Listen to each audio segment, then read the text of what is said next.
pourquoi la mort est la victoire. Voilà pourquoi elle ne pleure pas. Nous avons parlé de la semaine pascale. Et la semaine pascale de Jésus a été chargée de plusieurs événements. Dès le lundi, le mardi, le mercredi, le jeudi, jusqu'au jour où il va mourir vendredi. Jésus fait une entrée triomphale.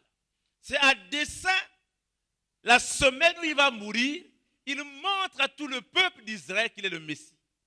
Parce que ce peuple savait qu'il était écrit dans Zacharie, le jour où vous verrez quelqu'un entrer dans Jérusalem, assis sur un ânon, le petit d'une ânesse, c'est lui qui est le Messie.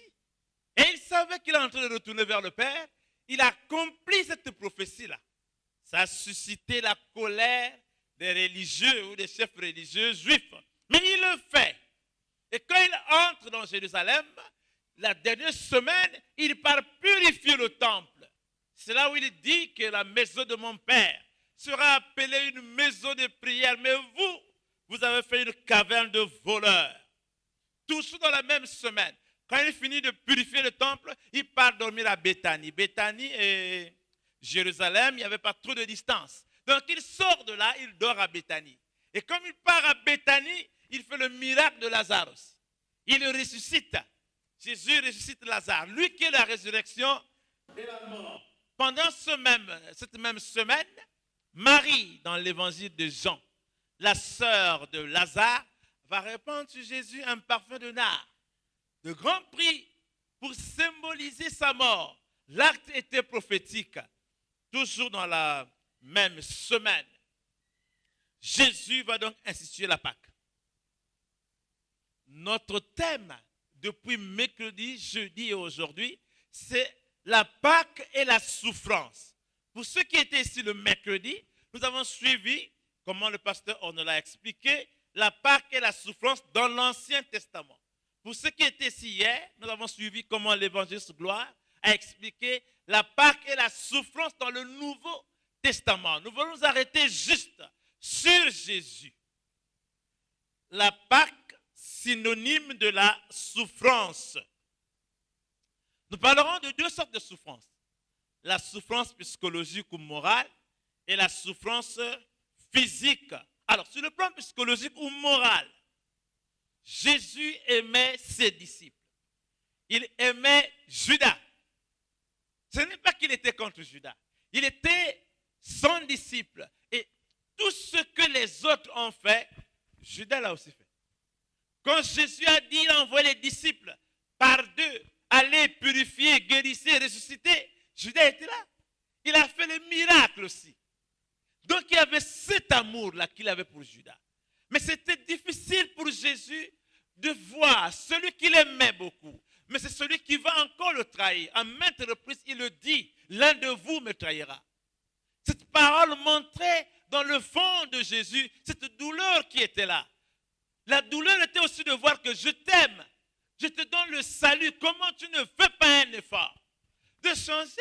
À maintes reprises, Jésus tend la main du salut à Judas, mais Judas ne comprend pas.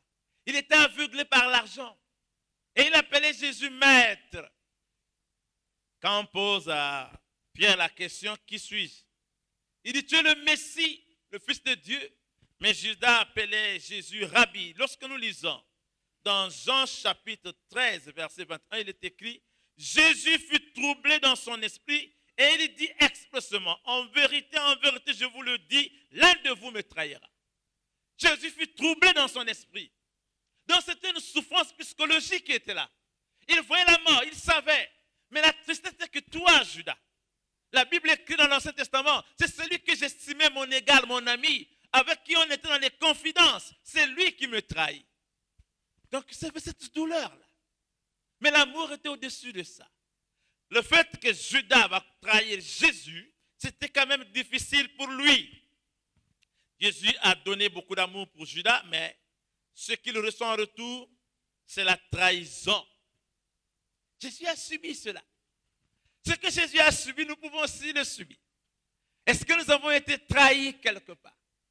Est-ce que j'ai été trahi par mon mari, par ma femme, par le pasteur, par mon chef, par mon ami, mon confident? Est-ce que j'ai été trahi? trahi. La trahison, c'est le quotidien de l'homme. Jésus est passé par là, par cette souffrance-là. Aussi, Jésus, après avoir causé avec ses disciples, il dit, il faut qu'on prépare la Pâque. Et lorsqu'on prépare la Pâque, Jésus avait l'habitude d'aller sur la montagne de Gethsémane. On appelle la montagne des Oliviers. Dans d'autres versions, vous avez encore le pressoir. Parce qu'il y avait les oliviers, c'est là-bas on pressait l'huile. Voilà pourquoi on appelle le pressoir. Jésus partait là-bas pour aller prier. Mais je vous assure que ce lieu d'ordinaire, d'intimité avec son Père, où il avait l'habitude de prier, va devenir le lieu de la souffrance morale. Il le savait. Hein? Il monte pour aller prier. Là-bas, d'habitude, il était dans l'intimité avec son Père. Il adorait avec les disciples. Mais ça va devenir la montagne, là, de la trahison. Il y a un combat intérieur. Il s'approche de la mort. C'était présent. C'est comme si on projetait un film. Il le voyait. Et là, il s'approche. Il est dans Gethsémane. Il s'agenouille. Il prend les disciples pour aller prier avec lui. Et puis, il prend les trois qui étaient souvent son cercle restreint dans l'intimité. Jacques, Jean et Pierre. Il leur dit, priez ici, moi j'avance. Écoutez les paroles de Jésus. Quand il avance, il tomba à genoux, il dit à son Père, oh, si cette coupe peut passer sans que je la boive. C'était un combat intérieur. N'est-ce pas, il a dit, depuis que je suis venu pour accomplir la volonté de Dieu. Mais quand ce moment-là arrive, au fond de lui, il y a cette douleur psychologique-là. Il y a ce combat qui est là. Il veut passer la coupe, mais heureusement qu'il se rattrape en disant que ta volonté soit faite. Il arrive des moments où c'est difficile d'affronter. Jésus était pleinement humain. Et sur ce côté humain-là, il vit la douleur. La Pâque, c'est la douleur. Il s'agenouille et le dit, si cette coupe peut passer sans que je la boive. Ce combat était là. Ensuite, il revient vers les disciples. Il a pris les disciples pour l'aider, pour le soutenir dans ce combat. Mais quand il vient, les disciples sont endormis. Il est seul, il est encore triste. Jésus, avant d'aller, comme vous lisez dans l'évangile de Matthieu, quand il dit à ses disciples, allons à la montagne de Gethsémane, arrivé là-bas, il leur dit, mon âme est triste. Ce combat était visible dans la vie de Jésus. C'était présent. Cette souffrance était là. Et quand il vient voir encore les disciples qui devaient le soutenir en train de dormir, il est encore deux fois triste. Vous n'avez pas pu veiller même une heure. Vous me laissez seul, je suis isolé.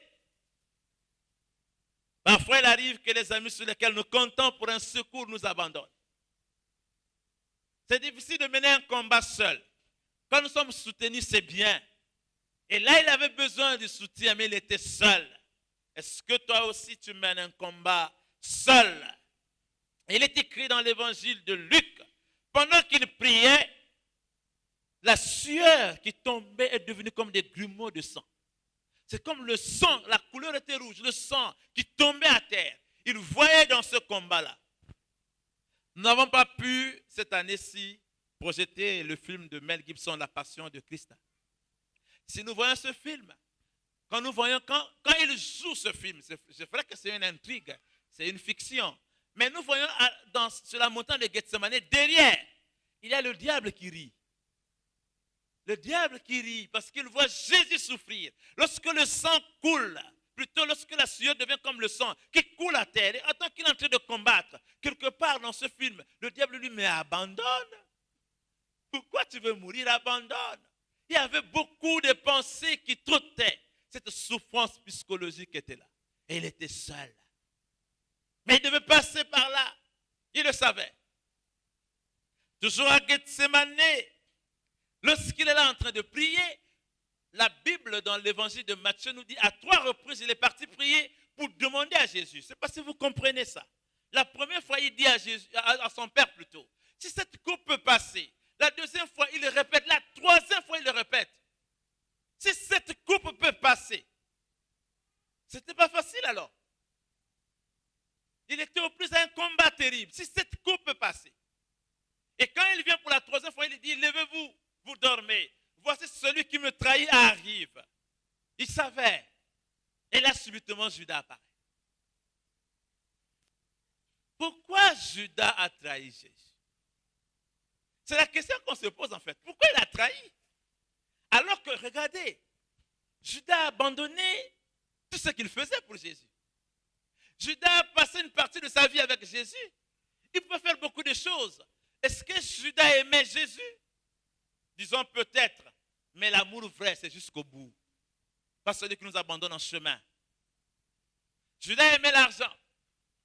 Il se disait que, oh, si je peux avoir un peu de business derrière Jésus, si je peux le vendre et prendre cet argent-là pour moi. Vous savez que Judas, c'est lui qui était le trésorier de Jésus. Et la Bible dit, il volait, il prenait.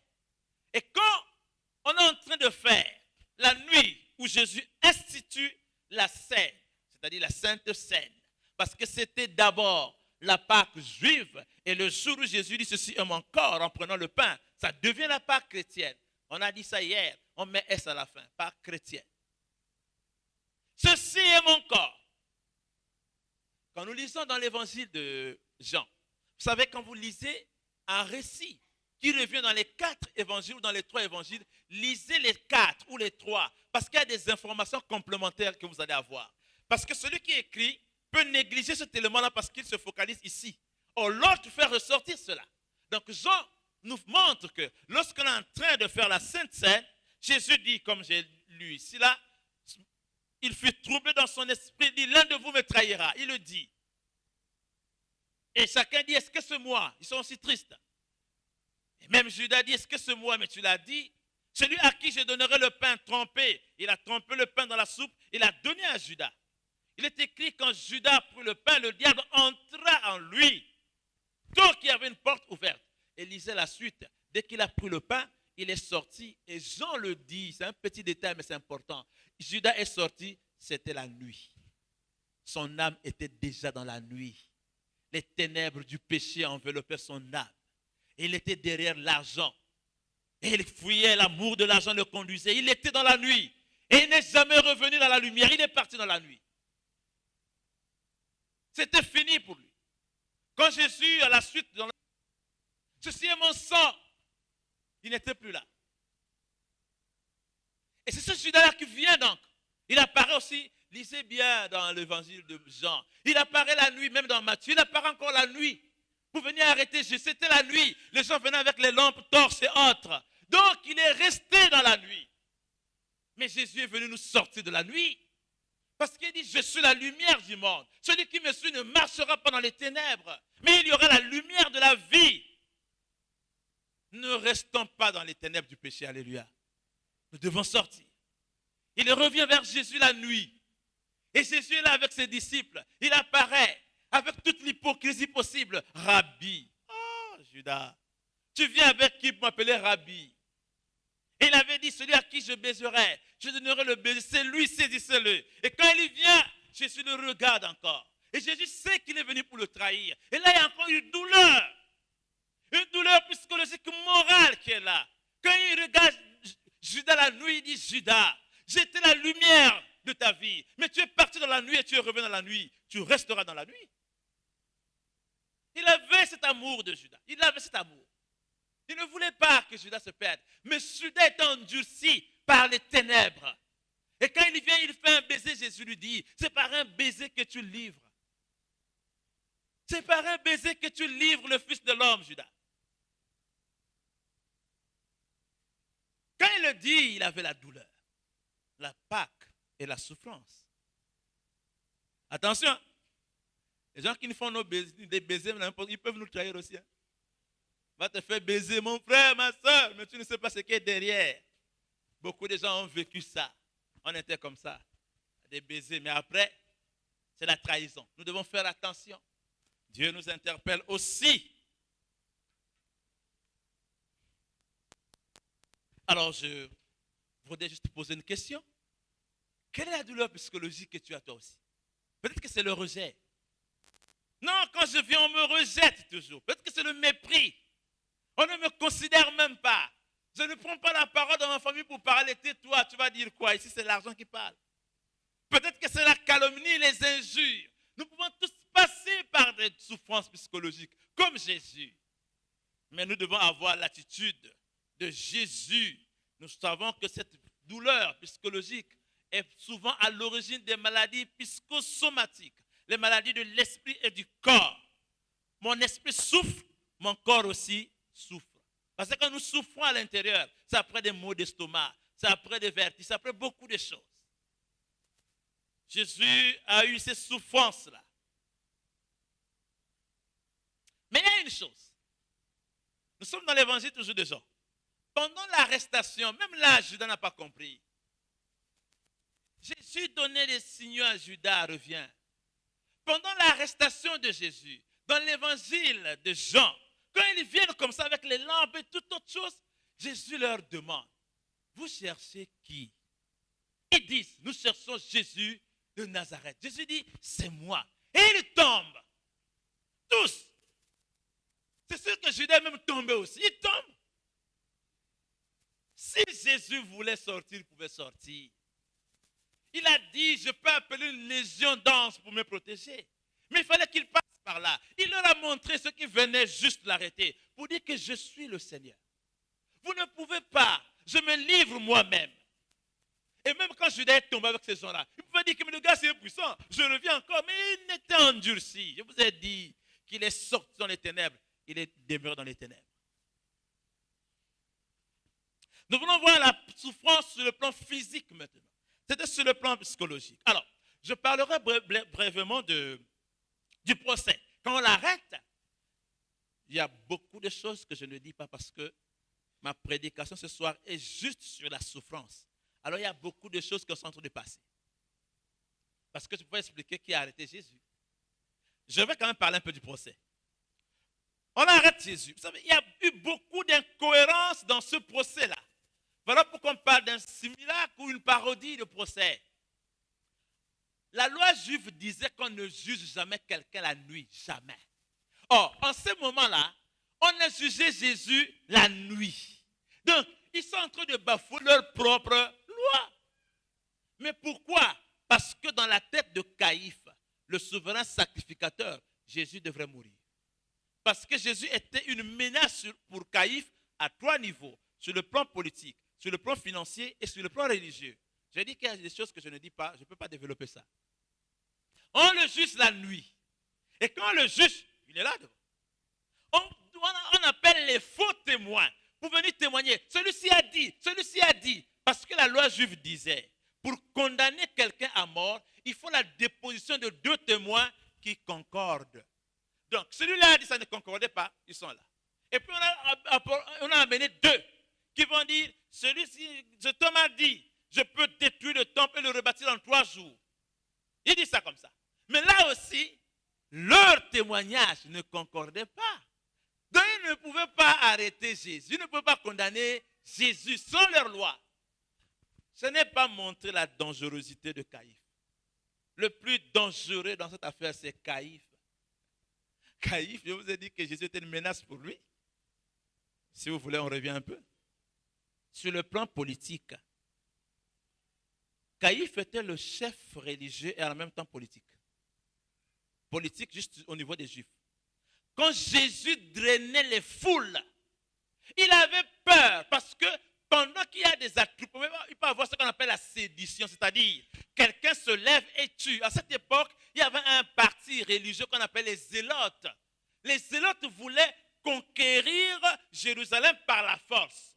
Et donc, Barabbas, qu'on va libérer plus tard, qui était Zélote, c'est lui aussi qui a tué les gens.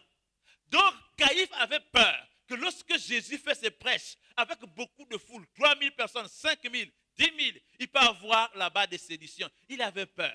2, sur le plan financier, lorsqu'on vient dans le temple pendant les grandes fêtes, par exemple cette fête de Pâques, on devait immoler les animaux. Et les animaux qu'on vendait, on achetait dans le temple. Et les gens qui vendaient les animaux étaient les gens que Caïphe avait donné la permission de vendre. Donc derrière les animaux, chaque animal qu'on vendait, il avait un petit prix derrière. Alors, si on peut vendre, par exemple, parce que les gens venaient, la diaspora, 10 000 personnes, 20 000 personnes, prenez par exemple juste un animal de 5 000, multiplié par 20 000. Combien il avait? Et Jésus vient chasser les vendeurs. Tu es malade? Tu veux chasser mon gombo? Sur le plan religieux. Ah non, c'est pas fini. Juste sur le plan financier. Ça, c'est les vendeurs. La Bible parle aussi des changeurs. Je ne sais pas si vous comprenez ça. Dans la Bible, il chassa les vendeurs et renversa les tables des changeurs. Quel était le rôle des changeurs? Les gens qui venaient de la diaspora et même ceux qui étaient à Jérusalem avaient une monnaie où il y avait l'effigie de l'empereur. Or, cette monnaie-là, on ne peut pas utiliser dans le temple, sinon c'est de l'idolâtrie. Alors, qu'est-ce qu'on faisait? Les changeurs avaient l'argent sacré qu'on appelle le sicle. Donc, quand tu viens dehors avec une monnaie où il y a l'effigie de l'empereur, tu ne peux pas acheter un animal pour faire le sacrifice. Tu viens, il est comme une banque. Il te donne le cycle, tu lui donnes l'argent, et puis avec le cycle, tu peux faire les achats. Mais si ton argent coûtait par exemple 10 000, il te donne 3 000. Donc il gagne beaucoup. C'était vraiment la corruption dans le temple. C'est pour ça que Jésus les chasse, sortez, foutez-moi le corps. Et cette corruption-là bénéficiait aussi à Caïphe. Donc dans la tête de Caïphe, Jésus devrait mourir. Il devrait mourir. C'était arrêté. Alors, c'est pour cela qu'il fait juger Jésus de nuit. Regardez bien. Quand il voit que les gens n'arrivent pas à condamner Jésus, il prend la parole lui-même. La phrase que Caïphe commence à dire, il dit, je t'adjure par le Dieu. Hein? Ah, si vous ne lisez pas la Bible. Par le Dieu vivant. On appelle ça mettre sous serment. C'était la loi. Donc, quand Caïphe est assis sur son siège, s'il dit je t'adjure, il te met sous la loi, tu es obligé de parler. Parce que quand on posait la question, Jésus ne répondait pas, il était dans un mutisme. Et ça empêchait aux gens d'avoir les motifs pour le condamner. Or, quand Jésus va parler, il sera condamné. Voilà pourquoi il dit à Jésus, par la loi dont je suis le gardien, je t'adjure, je te mets sous serment, tu dois parler. Est-ce que tu es le Fils de Dieu? Alors, qu'est-ce que Jésus allait dire? Je ne suis pas. Là, c'est l'identité de Jésus. Jésus n'a pas dit que je ne suis pas. Mais il est. Caïphe, tu es une créature. Moi, je suis le créateur. Je suis. Il a dit, je le suis, Caïphe. Je le suis. Et il ne s'est pas arrêté. Il a donné une parole prophétique. Tu verras désormais les anges monter et descendre sur moi. Tu le verras, Caïphe. L'autorité de Jésus. Quelle est la parole de Caïphe? Qu'avons-nous encore à chercher? Vous avez entendu de sa propre bouche ce qu'il a dit, le blasphème. Or, la loi disait, si quelqu'un se dit Dieu, il est coupable de mort. Or, Caïphe savait très bien, si je pose cette question à Jésus, il va toujours répondre que je suis Dieu. Donc, pour Caïphe, il a gagné. Je dis parodie, pourquoi? Regardez ce procès. Jésus est condamné, non pas pour ce qu'il a fait, mais pour ce qu'il est. Je ne sais pas si vous comprenez ça. On te condamne parce que tu as volé, tu as violé, tu as tué, tu as fait ceci. Mais on te condamne parce que tu es le fils de Musunga. Mais c'est comment ça? Je vous assure. C'est une parodie de justice. On arrête Jésus, il n'y a pas de problème. Alors, les Juifs ne pouvaient jamais tuer quelqu'un condamné à mort. Seul Ponce Pilate avait le droit de le faire. Mais regardez Caïphe. Jésus est condamné parce qu'il a dit qu'il est le fils de Dieu. Mais quand on voit Jésus chez Caïphe, plutôt chez Ponce Pilate, il change le motif de l'accusation. Il dit, celui-ci a dit il est le roi. Ça devient un motif politique. Je ne sais pas si vous me suivez. C'est dangereux, Caïphe. Il crée un motif. Donc quand Jésus arrive devant Pilate, si il avait dit, il a dit qu'il est fils de Dieu, Pilate devait dire, allez-y là-bas, c'est votre religion. Mais quand il a dit que celui-ci a dit qu'il est le roi, ça l'engage maintenant. Tu as dit que tu es roi. Jésus ne parle pas. Et puis tout il se rend compte que, mais ce n'est même pas un bandit. Il ne mérite pas la mort. Il veut le libérer. N'oubliez pas, quand Pilate jugeait Jésus, dans l'évangile de Matthieu, la femme de Pilate vient dire à Pilate, fais attention avec ce juste. Parce que toute la nuit, j'ai souffert. C'est injuste. Et donc, Pilate est bien fait. Il dit aux Juifs, on va le libérer. Caïphe le tient. Il est dangereux. Hein? Caïphe lui dit, et Caïphe savait très bien, si tu le libères, tu es contre César. Parce que toute personne qui se dit roi est contre César. Donc toi là, il y va non pas seulement de ton poste, même de ta vie. Pilate devait mourir. Si, parce que les Juifs avaient le droit, selon la loi romaine, d'écrire une lettre et de révoquer le gouverneur qui était là. Donc, si Caïphe écrivait, il était coincé. Même Pilate était coincé par Caïphe. Je ne sais pas si tu comprends ça, ma fille. Alors, Caïphe veut contourner. Caïphe dit, au fait, mais il y a une loi, non? N'est-ce pas, il y a une loi où on libère un condamné à mort? Ah, il appelle donc Jésus et Barabbas. Il dit, bon, je veux contourner ça. Bien, que voulez-vous, peuple? On libère qui? Caïphe dit, tu ne me connais pas. Il prend l'argent, il balance dans la foule. Il balance, il dit, dites qu'on libère Barabbas. Et la foule a dit, Barabbas. N'oubliez pas, cette foule-là, c'est elle qui criait quand Jésus entrait triomphalement. Hosanna au fils de David qui vit au nom du Seigneur. Mais c'est cette foule aujourd'hui qui crie encore, crucifiez-le. Ne joue pas. Hein? Ça, c'est la foule. Ça, c'est toi et moi. On va dire merci Jésus, après on va dire crucifiez-le. Je reviens sur la souffrance. Voilà pourquoi je ne voulais pas entrer là pour trop parler. Bien, Jésus est condamné. Il faut le battre de verse. Il faut le fouetter. Caïphe dit, et Pilate dit, alors prenez-le. Le fouet à cette époque-là, c'était un peu des fils en cuir et au bout, il y avait des crochets de fer. Donc, quand le bourreau frappait sur le corps, les crochets de fer pénétraient. Et quand il tire, la chair se déchirait. Voilà pourquoi il dit, mon corps a été déchiré. Quelle douleur! Et le sang coule partout. Et ça, c'est des cris de douleur. Il était humain. Donc la douleur que moi et toi nous pouvons ressentir, c'est ce qu'il a ressenti dans son corps. Comment on déchirait. Et c'était peut-être plus de 40, 50, je ne sais pas combien de coups. Tout le corps était déchiré. Il criait encore. Et on se moque de lui. On prend une couronne d'épines. On arrange. On vient mettre sur la tête. Non, on enfonce.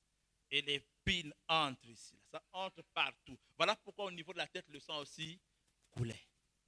C'est cette douleur-là que Jésus est en train de vivre. Nous voyons comment la Pâque est une souffrance. Ensuite, nous sommes dans l'évangile de Matthieu et même dans les autres évangiles. On crachait sur lui. Ah, quelle humilité. La créature crache sur le Créateur. La créature est en train de fouetter le Créateur. Il est qui? L'Éternel des armées. C'est lui qui a l'armée, mais un soldat humain en train de taper, de fouetter, de déchirer son corps, de cracher sur lui. Quelle douleur! Il n'y a pas de douleur comparable à la douleur que Jésus a subie. Et ça s'est passé cet après-midi, non, ce matin. On est en train de le frapper comme ça. Et ensuite, on frappait à la tête. Parce qu'on l'avait habillé d'un manteau écarlate, on a mis le roseau dans sa main, et puis les gens s'agenouillaient pour dire, roi des Juifs, oh, c'était pour se moquer de lui. Mais les gens ne savaient pas qu'en se moquant de lui, ils étaient en train de proclamer la vérité parce qu'il est roi. Parce qu'il est roi. Et donc on a pris le roseau de sa main, on frappait sa tête. Avec la couronne de pine, on frappe. J'aime le film de Mel Gibson. Parce qu'il montre bien comment Jésus, on est en train de le déchirer. Mais ce film-là, le jour qu'on a posé ça, et les gens ont fui. Parce que Mel Gibson va dans, c'est-à-dire il montre bien la souffrance. Comment Jésus est en train de crier, agoniser. Ensuite arrive la crucifixion. La crucifixion était un moyen ignoble, de terreur, de souffrance atroce pour tuer quelqu'un. Donc on te met et on perce les clous. On met les clous au niveau des mains. On met les clous au niveau des pieds. Et on te suspend comme ça. Donc quand on mettait les clous, là aussi il criait. Quand on mettait les clous aux pieds, là aussi il criait. Toute la douleur était là. Il n'était pas mort. Il vivait la douleur comme toi et moi. La parole de Dieu dit dans Hébreu, celui qui pêche volontairement crucifie pour la deuxième fois le Seigneur. Est-ce que lorsque nous péchons volontairement, est-ce que nous avons en mémoire cette mort que je suis en train d'expliquer? Est-ce que je me rends compte que moi aussi là je crucifie le Seigneur? Je suis en train de mettre les clous dans ses mains et dans ses pieds. Et on vient percer le côté et le sang coule partout. Hier, on a dit ça. Le sang de Jésus a coulé sur 7 endroits différents. Et le chiffre 7, c'est le chiffre de la perfection. C'est pour cela qu'il va prononcer 7 paroles sur la croix. Et ensuite, il est crucifié. Là, il prononce les 7 paroles. Alors là, je parle de la Pâque, synonyme de la victoire maintenant. Pour moi, certains peuvent avoir d'autres interprétations, mais moi, je crois que les paroles que Jésus prononce sur la croix sont les paroles de victoire. Il change la colère, la haine en amour. Donc, devant la haine, il oppose l'amour. Quelle victoire! Parce qu'il dit, Père, pardonne-leur. Pendant qu'on est en train de le fouetter, de le crucifier, il dit à ses bourreaux-là, Père, pardonne-leur. Aussi, la victoire sur la souffrance. Lorsqu'il est au plus profond de la souffrance, il crie Élie, Élie, lama sabachthani. Mon Dieu, pourquoi m'as-tu abandonné? Oui, pendant un moment, Dieu qui ne peut pas, parce que sur la croix, Jésus portait tout le péché de l'humanité. Je n'étais pas né, ni toi, ni nos parents à cette époque-là, mais nos péchés étaient sur la croix. Et ce poids du péché était là. Dieu dit, ses yeux sont purs, ne regarde pas le péché. Il s'est détourné quelques instants en abandonnant son fils qu'il aime beaucoup. Et là, Jésus a dit, mon Dieu, pourquoi m'as-tu abandonné? La victoire d'obéissance. Il peut encore dire, j'ai soif, car la parole était écrite qu'il devait boire. Et donc là, il accomplit la parole. J'ai soif, la victoire sur la mort. Parce qu'il dit à ce brigand, aujourd'hui tu seras avec moi au paradis. Même le brigand est sauvé sur la croix. La victoire de consolation. Quand il est sur la croix, il n'a pas oublié sa mère. Il regarde sa mère. À côté avait le disciple qu'il aimait beaucoup. Et puis il dit à sa mère, femme, voilà ton fils. Fils, voilà ta mère. Même sur la croix, il avait une idée là. Bon, je n'ai rien dit, mais nous devons aimer nos mamans.